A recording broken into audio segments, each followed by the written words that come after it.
आज का ये जो पर्टिकुलर क्लास है ये 11th क्लास वालों के लिए है, जिसमें हम लोग नॉन यूनिफॉर्म मोशन की स्टार्टिंग करेंगे। इनफैक्ट टाइम बहुत कम होने की वजह से वीडियो अपलोड करने में काफ़ी टाइम लग जा रहा है और इसकी फ्रिक्वेंसी काफ़ी ओवर हो गई है, but still I will try my level best कि जो अपलोडिंग का फ्रिक्वेंसी इसको बढ़ाया जाए। और उसके पीछे एक रीज़न ये भी रहा है कि पिछले हफ्ते पूरा यूट्यूब पे अपलोडिंग थोड़ा टफ हो गया था, यूट्यूब काम ही नहीं कर रहा। आपको पिछला याद दिलाएं, अब तक जो हम लोग वीडियोज़ अपलोड कर चुके उसमें हम लोगों ने वेक्टर्स पढ़ा था। 3-4 लेक्चर हम लोगों ने मैथमेटिकल टूल्स का भी डाला हुआ है, फिजिक्स एंड मैथमेटिक्स का। उसमें फिजिक्स का वो पार्ट है, मैथ्स का वो पार्ट है जिसकी हमको फिजिक्स में ज़रूरत है। यूनिफॉर्म मोशन का भी लेक्चर डाला चुका है पूरा, और नॉन यूनिफॉर्म मोशन की स्टार्टिंग है। नॉन यूनिफॉर्म मोशन की स्टार्टिंग में आपको बता दें कि जैसा कि पहले ही पढ़ा गया था, नॉन यूनिफॉर्म मोशन ऐसा मोशन है जिसमें कि इक्वल इंटरवल ऑफ टाइम में जो डिस्प्लेसमेंट है वो इक्वल नहीं होता, यानी कि यहाँ पे वेलोसिटी कांस्टेंट नहीं रहता। और वेलोसिटी कांस्टेंट नहीं रहने का मतलब यहाँ पर एक्सेलरेशन है। तो जो हिंदी मीडियम वाले हैं उनको बता दें कि वेलोसिटी से मतलब यहाँ वेग से है, तो बराबर समय के अंतराल पे बराबर विस्थापन नहीं होता है या वेग का जो है बदलता रहता है, यानी कि वहाँ पे एक्सेलरेशन होता है या त्वरण होता है। अब ये जो यूनिफॉर्म मोशन है, नॉन यूनिफॉर्म मोशन, इसमें भी 2 कैटेगरी का आता है। एक आता है uniformly accelerated motion. School level या जेई यूनिट लेवल में मोस्ट ऑफ द टाइम, अधिकतर समय पे यूनिफॉर्मली एक्सेलरेटेड मोशन का ही क्वेश्चन आता है। नॉन यूनिफॉर्मली एक्सेलरेटेड मोशन यानी कि जहाँ पे एक्सेलरेशन खुद कांस्टेंट नहीं है, ये आईआईटी लेवल का टॉपिक है। वैसे हम दोनों का दोनों पढ़ेंगे। नॉन यूनिफॉर्म मोशन में जैसा कि कहा गया 2 हिस्से हैं। एक हिस्सा क्या है? Uniformly accelerated. तो आज अभी जो हम स्टार्टिंग में जो पढ़ रहे हैं, यानी कि अगला जो 2-3 लेक्चर होगा उसमें हम लोग पढ़ेंगे क्या? Uniformly accelerated.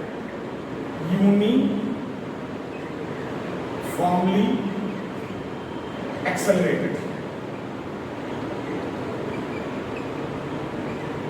यानी कि यहां पर एक्सेलरेशन कांस्टेंट रहेगा, एक्सेलरेशन कांस्टेंट रहेगा।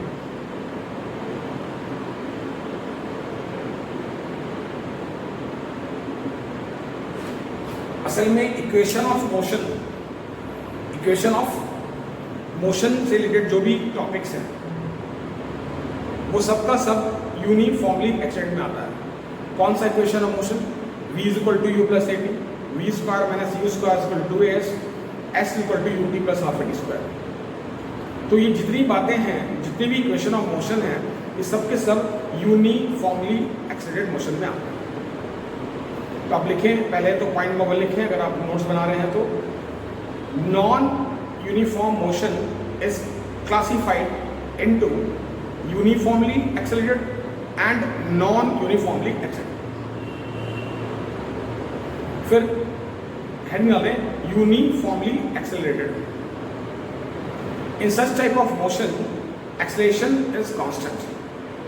Acceleration is constant.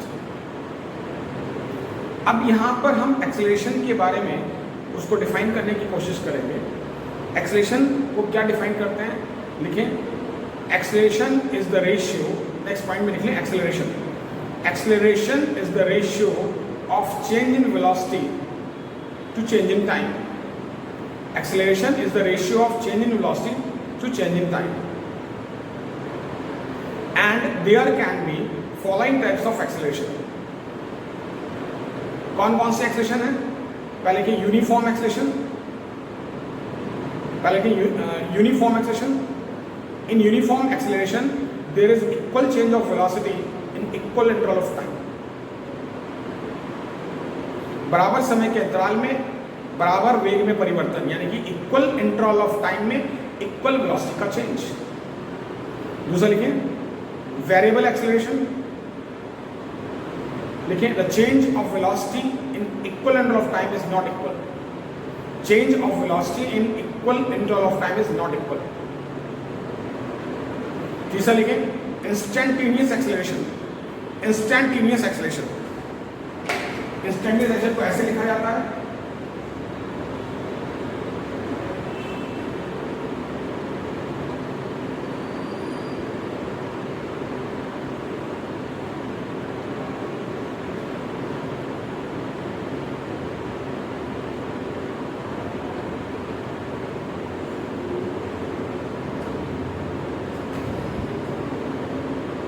इसको क्या पढ़ेंगे? Instantaneous acceleration. Instantaneous acceleration is defined as change in velocity in a given interval of time when the limit of time interval tends to 0. When the limit of time interval tends to 0. या इसको ये भी बोल सकते हैं acceleration at any instant. Acceleration at any instant.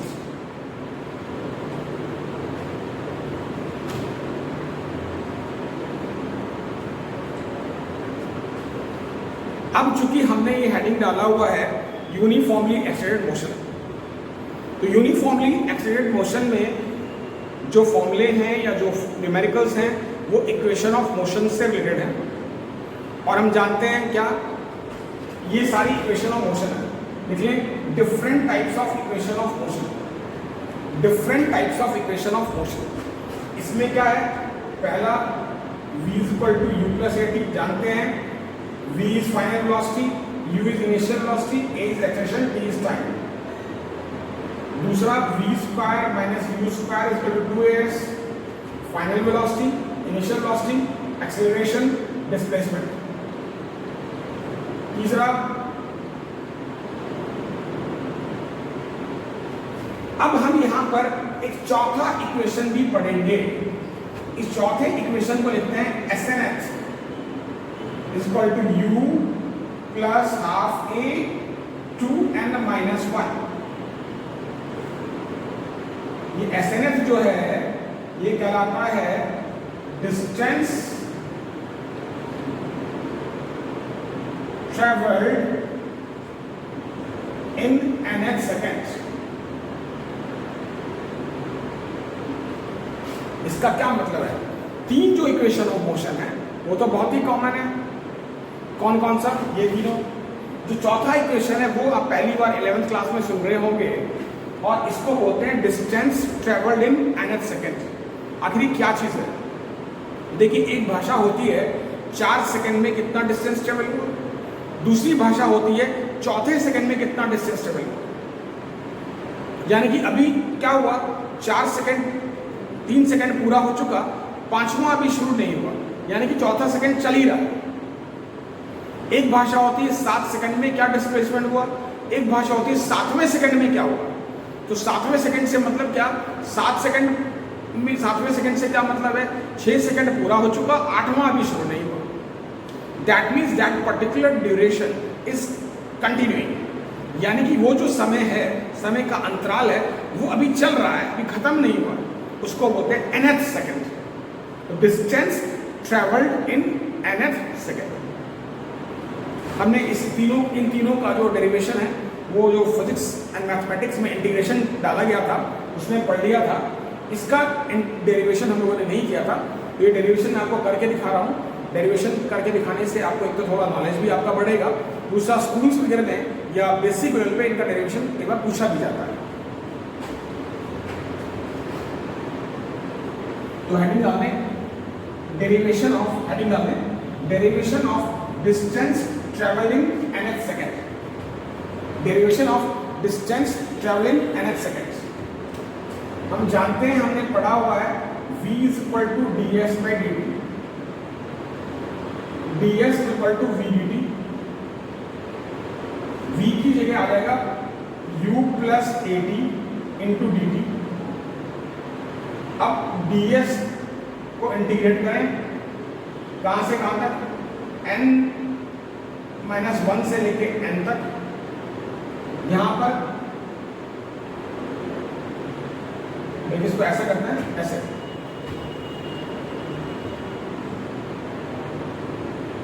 Sn-1 से Sn तक यहाँ पर u प्लस 80 dt, इसको इंटीग्रेट करते हैं n-1 से लेके n। क्या मतलब v इक्वल टू ds पे dt, ds equal to v dt, v की जगह u plus 80 dt, u plus 80 dt तो पहले से था, इसको इंटीग्रेट किया Sn-1 से लेके Sn, यानी कि Sn-1 क्या लिख लें, Sn-1 is distance traveled after n-1 second, Sn is distance traveled after n seconds, Sn-1 distance traveled after n-1 second, Sn distance traveled after n seconds, n-1 और ये n क्या है, टाइमिंग से, यानी कि अगर n सेकंड के बाद जो डिस्टेंस ट्रेवल हो रहा है और n-1 सेकंड के बाद जो डिस्टेंस ट्रेवल हो रहा है, उन दोनों को अगर माइनस कर दें तो वो आ जाता है distance travel in nth second. जैसे अगर मान लें 6 सेकंड और 5 सेकंड, तो क्या होगा, 5वें सेकंड में जो 5 सेकंड के बाद जो डिस्टेंस ट्रेवल हो और 6 सेकंड के बाद जो डिस्टेंस ट्रेवल हो, 5 सेकंड के बाद और 6 सेकंड के बाद दोनों को माइनस करेंगे तो वो आ जाएगा 5वें सेकंड, nth सेकंड। तो distance travel in nth second कैसे हुआ, Sn-1 और Sn। अब देखिए यहां पर ये हुआ आपका यहां पर S n-1,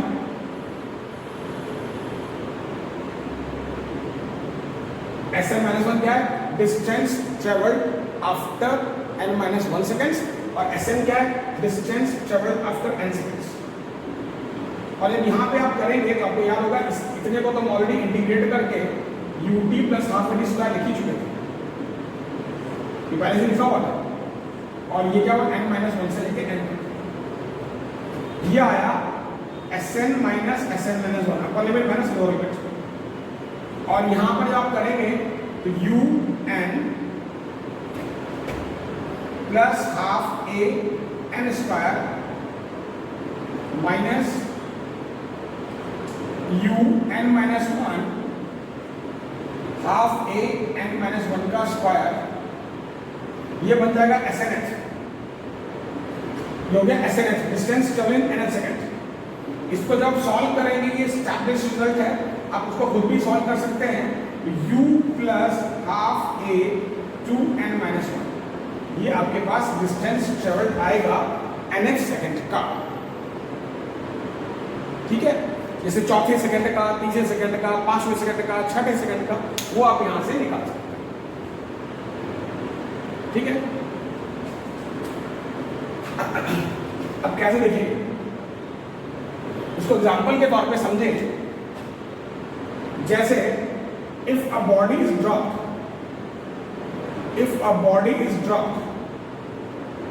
जब बॉडी ड्रॉप की जाती है तो आपको पता होगा, अभी बताएंगे, उसका इनिशियल वेलोसिटी 0 लिया है और a बराबर g लेना पड़ेगा। g क्या है, acceleration due to gravity, acceleration due to gravity. तो अब इसमें फर्स्ट सेकंड में कितना आएगा, देखिए g का वैल्यू होता है 10 मीटर पर सेकंड स्क्वायर, तो ये तो u0 हो गया, यहाँ पे क्या बचा, हाफ g, 2 × 1 - 1 कितना आया, 5 मीटर। सेकंड में कितना आएगा, हाफ g 2 × 2 - 1 कितना आया, 15 मीटर। वैसे इसके बारे में हम लोग डिटेल में पढ़ेंगे। इस ढंग से आप जो है डिस्टेंसेस निकाल सकते हैं, कौन सा, nth सेकंड। इसको लेकर अभी घबराना नहीं है, इनिशियल वेलोसिटी 0 कैसे लेते हैं ड्रॉप करने के समय, वो अभी आपको थोड़ी देर में या इसी लेक्चर में आगे भी बताएंगे। फिलहाल आप याद रखें, किसी बॉडी को कहीं से ड्रॉप करते हैं, और खास तौर पे क्या, किसी बॉडी को अगर आप किसी स्टेशनरी रेफरेंस से ड्रॉप करते हैं, जैसे छत है, टावर है, तो वो तो स्टेशनरी है, तो वहां से अगर किसी बॉडी को ड्रॉप करेंगे तो उसका इनिशियल वेलोसिटी 0 लेना। बाकी कहाँ पे इनिशियल वेलोसिटी 0 लेना है, कहाँ पे 0 नहीं लेना है, आगे ये जो टॉपिक हम पढ़ते जाएंगे सभी जगह पे डिस्कस करेंगे। आपको ये बताना चाहते थे कि किस तरीके से किसी बॉडी को अगर कहीं से ड्रॉप करें और ये ड्रॉप कहाँ से करना है? स्टेशनरी रेफरेंस से। जैसे कैसे? किसी बॉडी को उठते हुए बैलून से गिराएंगे तब उसका इनिशियल वेलोसिटी 0 नहीं होगा। इन किसी बॉडी को अगर किसी स्टेशनरी रेफरेंस रुके हुए आधार से गिराएंगे तो उसका इनिशियल वेलोसिटी 0 लेते हैं। अब बाकी कहाँ पे क्या लेते हैं वो भी डिस्कशन का टॉपिक है, आगे आएगा। आपको सिर्फ ये बताना चाहते थे कि इस फॉर्मूले का यूज कैसे करें।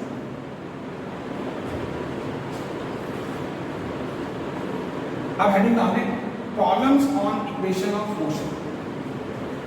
Problems on equation of motion.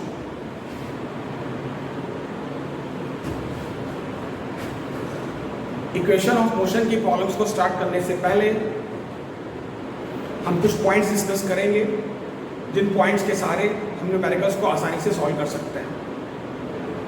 ठीक है, वैसे आगे आने वाले दिनों में जो भी हम लोग पढ़ेंगे उन सभी में न्यूमेरिकल स्टार्ट करने से पहले, प्रॉब्लम्स स्टार्ट करने से पहले हम लोग पहले डिस्कस करेंगे कि कैसे फॉर्मूले को यूज करना है, कहाँ पे हमको क्या सोचना है, then we will proceed further. तो पहले हेडिंग डालते हैं some problems, some tips to solve the problems of uniformly accelerated motion. Some tips for solving the problems of uniformly accelerated motion. अब क्या है, यूनिफॉर्मली एक्सिलेटेड मोशन में क्या होता है, कोई भी प्रॉब्लम स्टार्ट करने से पहले हम एक्सेलरेशन का साइन डिसाइड करते हैं विथ रेफरेंस टू मोशन। यानी कि जैसे अगर एक्सेलरेशन और मोशन का डायरेक्शन एक ही हुआ तो एक्सेलरेशन को प्लस लेना है, और एक्सेलरेशन और मोशन का डायरेक्शन उल्टा हुआ तो एक्सेलरेशन को माइनस लेना है। ये पहला पॉइंट है। What first we decide the sign of acceleration with reference to the direction of motion. In the direction of motion acceleration is considered positive and in the direction opposite to the motion acceleration is considered negative. यानी कि अगर acceleration का direction motion के direction के ही हिसाब से हुआ तो एक्सेलरेशन को प्लस लेना है, वरना उसको माइनस लेना है। जैसे अगर मान ले कोई बॉडी है, उसको हमने ऊपर से नीचे गिराया तो एक्सेलरेशन कौन देगा? ग्रेविटी, स्मॉल जी। तो एक्सेलरेशन ड्यू टू ग्रेविटी कहाँ है? नीचे। और बॉडी का मोशन कहाँ है? नीचे। तो आपको एक्सेलरेशन को क्या लेना पड़ेगा? प्लस। इसी तरीके से अगर किसी बॉडी को हमने नीचे से ऊपर फेंका तो इस केस में एक्सेलरेशन कौन देगा? ग्रेविटी, स्मॉल जी। इसको तो स्मॉल जी जो है वो एक्सेलरेशन देगा, और बॉडी का मोशन कहाँ पर है? ऊपर की तरफ है, और एक्सेलरेशन ड्यू टू ग्रेविटी कहाँ है? नीचे की तरफ। तो एक्सेलरेशन को किस में लेना पड़ेगा? माइनस में लेना पड़ेगा। दूसरी खास बात यह है कि क्या एक्सेलरेशन का जो साइन डिसाइड कर लिया वो पूरी जर्नी में चेंज नहीं होता, चेंज होता है वेलोसिटी का डायरेक्शन या मोशन का डायरेक्शन। तो ये जो आपने लिखा, क्या लिखा? First we decide the sign of the acceleration with reference to motion. In the direction of motion, acceleration is positive, and in the direction opposite to it, it is negative.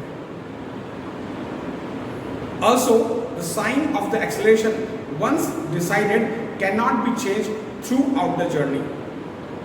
Only the direction of motion changes.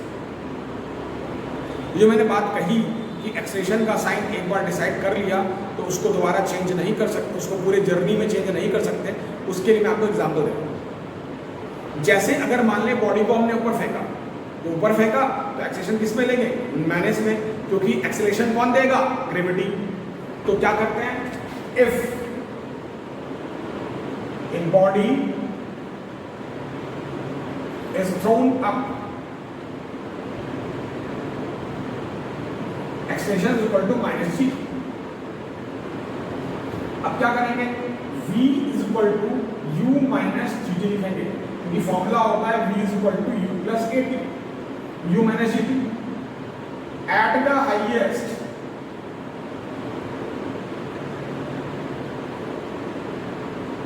v is equal to 0, तो यहां से t is equal to क्या लगेगा? u by ji.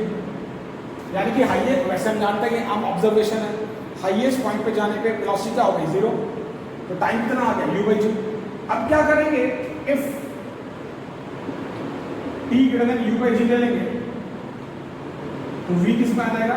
Negative में आ जाएगा। यानी कि क्या हुआ? वेलोसिटी 0 होने के बाद क्या बदला? वेलोसिटी का डायरेक्शन। एक्सेलरेशन अभी भी माइनस है। यू कैन नॉट से कि ऊपर चले गए और ऊपर से नीचे आ रहे होंगे तो आप एक्सेलरेशन को प्लस ले लेंगे। नो, एक्सेलरेशन शुरू में ही माइनस था तो वो आगे भी माइनस ही रहेगा, मोशन के रेफरेंस में, मोशन के रिस्पेक्ट।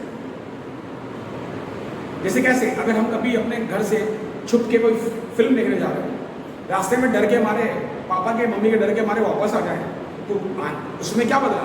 बदला है हमारे इमोशन का डायरेक्शन, हमारा मूड नहीं बदला। मूड तो अभी भी फिल्म देखने गए। तो यहाँ पे क्या बदला है? वेलोसिटी का डायरेक्शन, मोशन का डायरेक्शन, ठीक है, लेकिन एक्सेलरेशन का साइन अभी नहीं बदला। तो एक्सेलरेशन का साइन अगर एक बार डिसाइड हो गया कि प्लस है या माइनस है, तो पूरी जर्नी में वो वही का वही रहेगा। अच्छा, कुछ छोटी छोटी बातों को हमको वैसे भी ऑब्जर्व करना चाहिए। ये छोटे छोटे क्वेश्चन जो हैं नेट लेवल पे, बोर्ड लेवल पे आते रहते हैं। अब देखिए यहाँ पे हालांकि मेरा पर्पस यहाँ पे ये दिखाना था कि एक्सेलरेशन का साइन बीच रास्ते में नहीं बदल सकता, लेकिन यहाँ पे एक चीज और ऑब्जर्व कर रहे हैं। अब देखिए, ये एक बड़ा अच्छा एग्जाम्पल है इस तरह के मोशन का, जहाँ पे आपका वेलोसिटी जीरो है, हाईएस्ट पॉइंट पे वेलोसिटी क्या है? जीरो, लेकिन एक्सेलरेशन है। तो एनसीईआरटी के पीछे छोटे छोटे क्वेश्चन दिए गए हैं, वो इनके ऊपर बेस सॉल्व होता है। मतलब यहाँ से आप ये देख सकते हैं, हालांकि मेरा पॉइंट वो नहीं था, फिर भी आपको हाईलाइट कर दे रहा हूँ। What seeing this we can confirm, we can be sure that zero velocity but non-zero acceleration is possible. क्या? Zero velocity but non-zero acceleration is possible. अब आते हैं नेक्स्ट, लिखिए in any retarding motion body comes at rest after u by a second.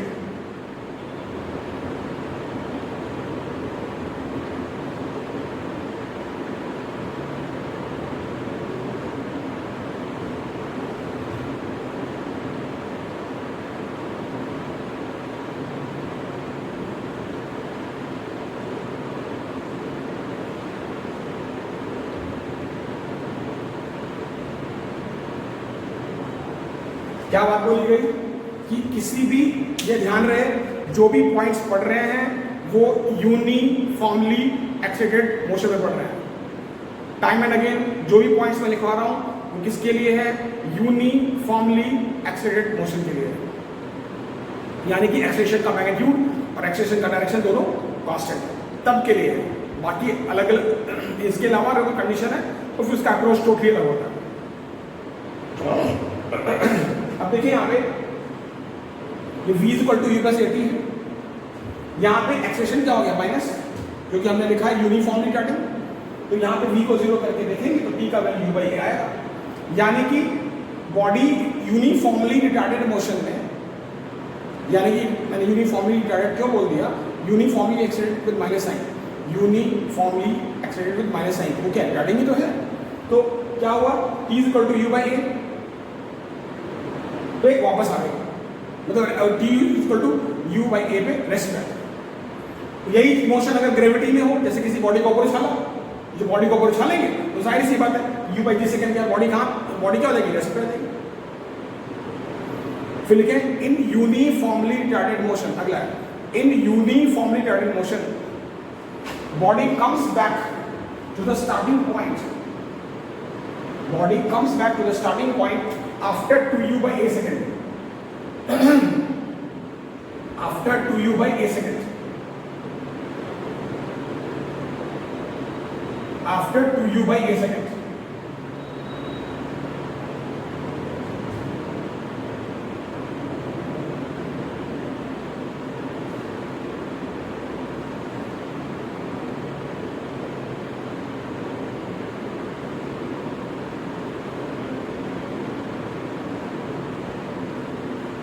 जो मैंने आपको लिखाया है वो क्या लिखा है? किसी भी यूनिफॉर्मली रिटार्डिंग मोशन में कोई भी बॉडी अपने स्टार्टिंग पॉइंट पे 2u बाई ए सेकेंड के बाद वापस आ जाती है। यानी कि अगर आपके पास एक्सेलरेशन माइनस है तो s equal to u t minus half t square लिखेंगे। डिस्प्लेसमेंट को क्या कर दिया? जीरो, क्योंकि वापस वहीं आ गए जहाँ से शुरू हुए थे। तो t इक्वल टू क्या आ गया? 2u by A.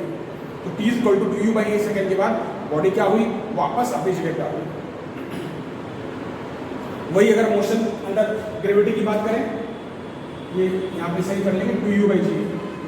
Motion under gravity की बात करें, फॉर्मूला क्या बन जाएगा? 2u बाई जी।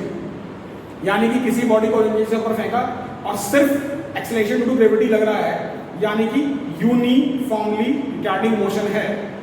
मतलब जी के अलावा कोई और एक्सेलरेशन जुड़ गया तब नहीं, तो उस केस में बॉडी 2u/g सेकेंड के बाद वापस आ जाएगी। और यहाँ से एक चीज और रिजल्ट दिखा सकते हैं। अभी हमने थोड़ी देर पहले देखा था कि t = u/g सेकेंड के बाद बॉडी हाईएस्ट पॉइंट पे थी, मैंने पहला पॉइंट भी बताया। तो t = u/g के बाद हाईएस्ट पॉइंट पे थी और 2u/g सेकेंड के बाद वापस आ गई। तो इसका मतलब क्या हुआ, इस तरह के केस में, किस तरह के केस में, यूनिफॉर्मली रिटार्डिंग मोशन, जहां पे कि एक्सेलरेशन g के बराबर हो, यूनिफॉर्मली रिटार्डिंग मोशन जहां पे एक्सेलरेशन g के बराबर हो, बॉडी का ऊपर जाने का और आने जाने का टाइम बराबर हो।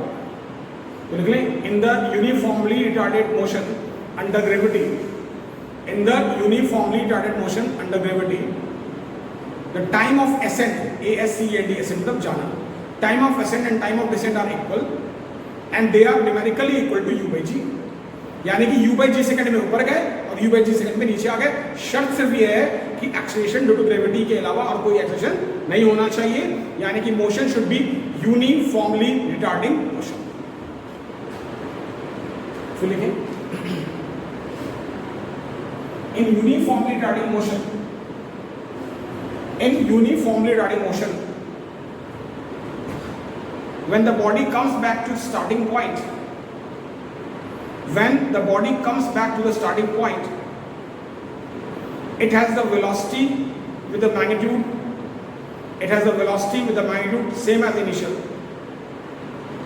it has the velocity with the magnitude same as initial, only negative sign is there, only negative sign is there। यानी कि क्या, s is equal to ut, sorry, v is equal to u plus at था। अब अगर यहाँ पे a minus में था और v is equal to u minus a और t की जगह 2u/a, तो v is equal to क्या देगा, माइनस में। मैंने यहाँ पर 2u/a क्यों लिखा, क्योंकि 2u/a सेकेंड के बाद ही वो बॉडी अपने स्टार्टिंग पॉइंट पे वापस आ रही थी। शर्त ये है कि motion should be uniformly retarded. यानी कि क्या, अंडर ग्रेविटी की अगर बात करें, जैसे मैं आपको एग्जांपल दे रहा हूं, अंडर ग्रेविटी, अंडर ग्रेविटी अगर मान लें ये कोई टावर है, यहां से किसी बॉल को उछाला, जब बॉल वापस आएगी और u वेलोसिटी से फेंका गया था, तो यहां लौटने के समय इसकी वेलोसिटी माइनस, या अगर किसी बॉडी को हमने 10 मीटर पर सेकंड से ऊपर उछाला, तो जब नीचे ग्राउंड को टच कर रही होगी तो उसकी वेलोसिटी 10 मीटर पर सेकंड ही रहेगी विद माइनस साइन। यानी कि यूनिफॉर्मली रिटार्डिंग मोशन में when the body comes back to starting point it has the magnitude of the velocity same as that of initial with minus sign. Minus sign क्या दिखा रहा है, motion का जो direction है वो अपोजिट है। The minus sign shows the direction of the motion is now reversed. तो ये कुछ मैंने पॉइंट डिस्कस किया यूनिफॉर्मली एक्सेलरेटेड मोशन के लिए। वैसे आगे हम लोग कुछ और प्रॉब्लम सॉल्व करने से पहले फिर डिस्कस करेंगे, लेकिन अभी जो मैंने बताया इन सारे पॉइंट्स को ध्यान में रखते हुए आपका एनसीईआरटी और एचसी वर्मन के अंदर जो भी मोशन स्टेट टाइप का क्वेश्चन दिया हुआ है बहुत आसानी से सॉल्व हो जाएगा। तो पहले आप आज क्या कर रहे हैं, आज उसके ऊपर हम 2 सैम्पल क्वेश्चंस कर रहे हैं। इनफैक्ट दोनों ही सैम्पल क्वेश्चंस वो निट में आए हुए क्वेश्चंस हैं और जेई में आए क्वेश्चंस हैं। उसके सारे आपको उसका एग्जाम्पल पता चलेगा, उसका एप्लीकेशन पता चलेगा फॉर्मूले का, और अगली क्लास में हम लोग फिर और अच्छे लेवल के क्वेश्चंस ट्राई करेंगे जो कि एनसीईआरटी और एचसी वर्मा से होंगे। तो क्वेश्चन लिखें, from the foot of the tower of height 100 metre, from the foot of the tower of height 100 metre, one ball is thrown with the velocity of 50 meter per second, and another ball is dropped. Another ball is dropped. Find when and where the two balls meet. Find when and where the two balls meet.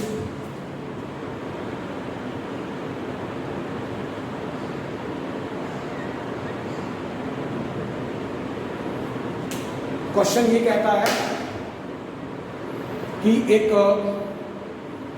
Tower जो है 100 metre का tower है, उसके foot से एक ball को ऊपर फेंका है और उसी समय पे एक दूसरी बॉल को ड्रॉप किया गया है एट द सेम इंस्टेंट, अगर क्वेश्चन में मेंशन नहीं तो लिख लीजिएगा एट द सेम इंस्टेंट। क्या? A ball is thrown up with the velocity of 100 meter per 50 meter per second from the foot of the tower of 100 meter at the same instant या at the same time another ball is dropped from the top of the tower when and where the two balls meet। मान लेते हैं ऊपर से नीचे, पहले वाले ball नीचे वाले बॉल को 1 कहते हैं, नीचे वाले को 2, ठीक है। लेकिन let the ball 2 come down by x and let the ball 1 to go up by 100 minus x to meet, to go up by 100 minus x to meet। मान लिया कि ऊपर वाली बॉल x मीटर नीचे आ गई, नीचे वाली बॉल 100 minus x ऊपर गई। अब इक्वेशन फॉर 1,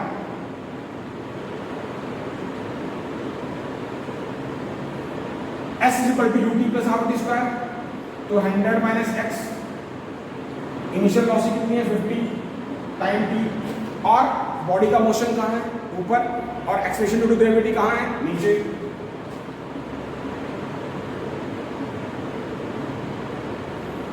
g का वैल्यू हम लोग यहाँ पे 10 मीटर, वैसे 9.8 होता है, अप्रॉक्स ले रहे हैं 10 मीटर पर सेकंड स्क्वायर, 9.8 होता है, अप्रॉक्स ले रहे हैं 10 मीटर पर सेकंड स्क्वायर।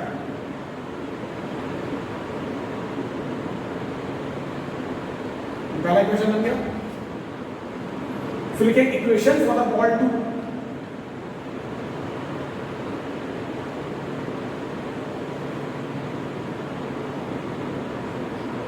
यहां पे u क्या हो गया 0, क्यों? यहां पर बॉल को हम टावर की हाइट से गिरा रहे हैं, यानी कि एक स्टेशनरी रेफरेंस से गिरा रहे हैं। जब किसी बॉल को किसी स्टेशनरी रेफरेंस से ड्रॉप करते हैं, टावर है, रूफ है, तो इस तरीके के केस में इनिशियल वेलोसिटी 0 लेते हैं। लेकिन अगर मान ली किसी मूविंग रेफरेंस से, जैसे एचसीवी में आपको क्वेश्चन मिलेगा एचसीवी बुक में, मेरे ख्याल क्वेश्चन नंबर 24 या 25 है, क्या एक बैलून ऊपर जा रहा है और उठते हुए बैलून से स्टोन को नीचे गिरा रहा है, तो इस केस में स्टोन के पास जो वेलोसिटी होगी वो बैलून वाली होगी। लेकिन यहाँ तो हम क्या कर रहे हैं, यहाँ जो हम बॉल को गिरा रहे हैं वो तो एक जो बॉल या बॉडी जो भी गिरा रहे हैं उसको तो हमें उससे गिरा रहे हैं, कहाँ से, टावर के टॉप से, जो टावर रुका हुआ है, इसलिए यहाँ पे u इक्वल टू 0 हो गया। तो अब यहाँ पे आपके पास क्या आ गया, ये x equal to half ut square, ut plus half square का फॉर्मूला लगेगा ही नहीं, u बराबर 0 हो गया, ut यहाँ लगेगा, u लगेगा ही नहीं, मतलब ut plus half ut square का फॉर्मूला लगेगा, लेकिन u यहाँ पे नहीं लग पाएगा, u इज 0। अब आप इन दोनों इक्वेशन को सॉल्व करें। मैंने ये कहा कि s is equal to ut plus half square का फॉर्मूला लगाएंगे तो उसमें u तो लगेगा ही ना, u 0 हो गया, उसी का रिजल्ट। अभी हो गया आपके पास 1 प्लस 2 का कर दें, तो यहाँ से 100 is equal to 5t, t is equal to 50t, t is equal to 2 seconds. तो 2 सेकंड्स के बाद दोनों बॉल मिल जाएंगे। साथ में एक चीज और है, अगर क्या करें, प्लेस t इंटू 2 का स्क्वायर 20 मीटर, तो 20 मीटर फ्रॉम टॉप और 80 मीटर फ्रॉम बॉटम, मतलब जितनी बातें मैंने बोली उसी को अप्लाई किया। s is equal to ut plus half t square, body का मोशन कहाँ है ऊपर, एक्सेलरेशन टू ग्रेविटी कहाँ है नीचे, माइनस कर दो। फिर आपका दूसरे केस में s is equal to ut plus half t square, तो ut u वाला टर्म तो लगेगा ही नहीं, ut plus half t square, तो u बराबर 0, x बराबर हाफ t स्क्वायर, दोनों को सॉल्व करो, दोनों को सॉल्व करो। वैसे यहाँ पर जहाँ तक टाइमिंग का सवाल है तो इसको हम सेकंड मेथड से भी सॉल्व कर सकते हैं, और सेकंड मेथड बहुत आसान है। कैसे? हमने पढ़ा था क्या, motion is a relative term. Motion एक रिलेटिव टर्म है, एक तुलनात्मक शब्द है। मोशन एक रिलेटिव टर्म है, एक तुलनात्मक शब्द है।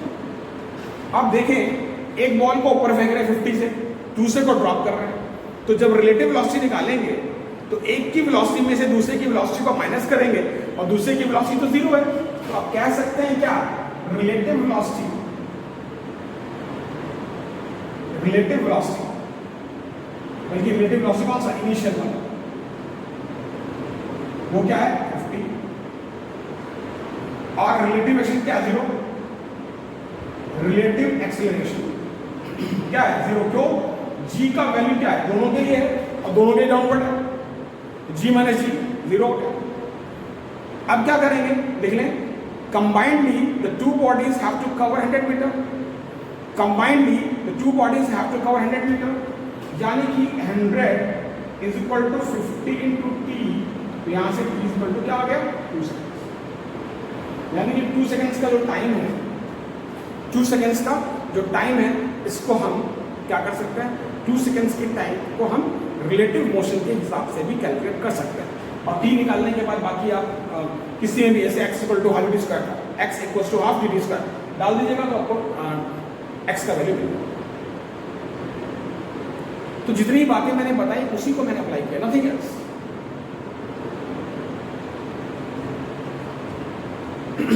अब आते हैं इसके दूसरे क्वेश्चन पे। दूसरा क्वेश्चन भी इनफैक्ट जेईई रिलेटेड आया हुआ क्वेश्चन है, ठीक है। अ ball is thrown up and it crosses a point P at height small h. It crosses a point P at height small h after time t.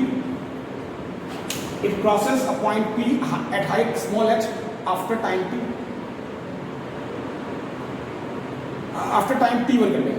It crosses the point P at height small h after time t1. It further takes t2 time to come down. It further takes t2 time to come down. Find the initial speed. Find the initial speed and the height of this point P. Find the initial speed and the height of this point P. Question को पढ़ेंगे तो मालूम चलेगा क्या कि एक ball है जिसको हमने नीचे से ऊपर फेंका, टाइम t1 के बाद इसने एक पॉइंट P को क्रॉस किया जो हाइट h पर है, और इसने फर्दर t2 टाइम लगाया नीचे आने के लिए।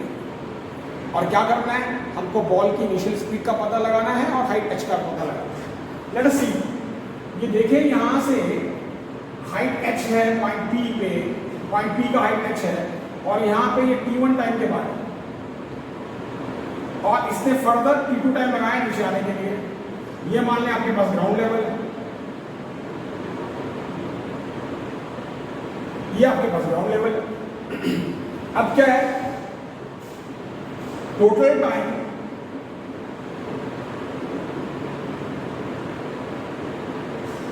to go up and to come down t1 plus t2, but जैसा कि अभी थोड़ी देर पहले बताया था, this should be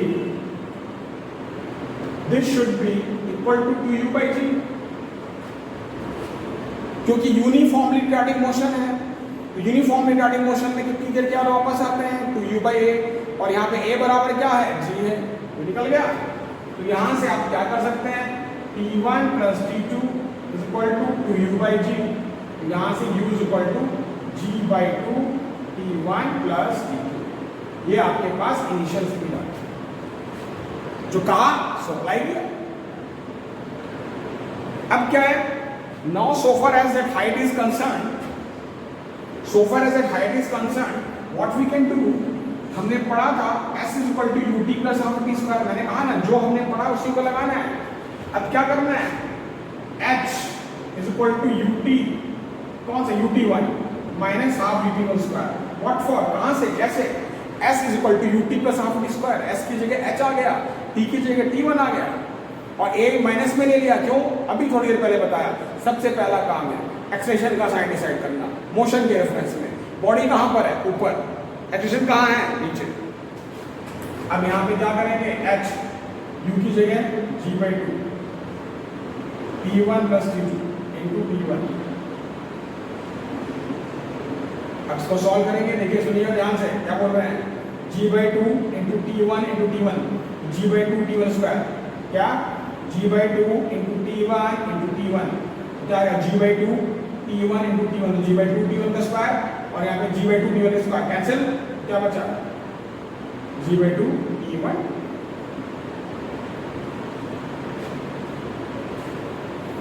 तो आज के हमने इस क्लास में बहुत बेसिक लेवल से स्टार्ट किया है। और अगली क्लास में हम लोग आहिस्ता आहिस्ता NCERT, SC वर्मा, फिर लेटेस्ट IIT JEE पैटर्न का सारा क्वेश्चंस करेंगे। इतना ही नहीं है, चौथे पाँचवें क्लास तक पहुँचते पहुँचते हम लोग बहुत सारे क्वेश्चंस को ग्राफिकली सॉल्व करेंगे। एक्चुअली ग्राफिकल मेथड जो बहुत आसान होता है, but let the time come.